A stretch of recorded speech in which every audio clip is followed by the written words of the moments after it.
ஆமாம், இல்லாமல் இருக்குமா? ஒரு ஃபேமிலியில் இருக்கும்போது எனக்கு கீக்கி தான் நான் அடிக்கடி மாடலிங்காக யூஸ் பண்ணுவேன். ஏன்னா ட்ரெஸ்ஸு நல்லா இருக்கா போட்டு பார்க்கறதுக்கு. நான் அவங்க வந்து போட்டாலே எனக்கு ட்ரெஸ் எல்லாமே ரொம்ப அழகாக இருக்கிற மாதிரி இருக்கும். ஸோ அவங்க she carries it of very well. So அதனால் நிறைய சஜஷன்ஸ் வெஸ்டர்ன் இதுக்கெல்லாம் வந்து நிறைய அவங்க சஜஷன்ஸ் தான் வரும். அண்ட் இப்போ வந்து சரண்யா வந்து நிறைய என் கூட பண்ணுறாங்க. இன்ஃபேக்ட் இதில் வந்து நிறைய டிசைன்ஸ் அவங்களோடது இருக்குது.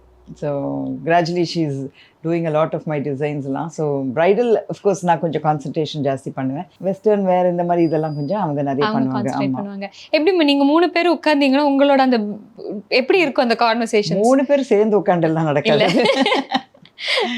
சரி, 2 பேர் நீங்களும் கீக்கி மேமும் இருக்கீங்க, இல்லை நீங்களும் சரண்யா மேமும் இருக்கீங்க. கீக்கியோட வந்து எந்த மாதிரி கலர், எந்த மாதிரி ட்ரெண்டு இப்போ லேட்டஸ்ட்டாக போயிட்டு இருக்குன்னு அடிக்கடி டிஸ்கஸ் பண்ணுவாங்க. ஸோ இந்த மாதிரி போங்க, நீங்கள் இந்த மாதிரி லூஸ் பேண்ட்ஸு, இப்போது இந்த பலாசோஸ் இது நல்லா இருக்குது, இப்போ இந்த நேரோ பேண்ட்ஸ் நல்லா இருக்குன்னு அவங்க நிறைய அந்த மாதிரி சஜஷன்ஸ் கொடுப்பாங்க. இந்த கஃப்தான்ஸ் இப்போ ரொம்ப இன்னில் இருக்குது அப்படின்னு சொல்லி அவங்க சொல்லுவாங்க. ஸோ அதை பேஸ் பண்ணி நீங்கள் பண்ணுங்களேன் அப்படின்னு எங்கிட்ட சொல்லுவாங்க. ஸோ அந்த ideas further I will put it off to the customers.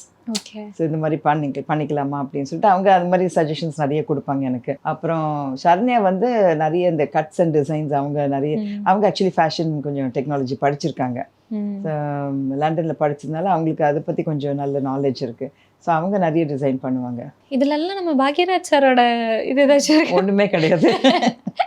Moral support தவிர ஒன்றும் கிடையாது. இல்லை மேம், சாரி நல்லா செலக்ட் பண்ணுவீங்கன்னு சொன்னீங்க, அதே மாதிரி ப்ளவுஸுக்கெலாம் ஐடியா இல்லை. ஓகே.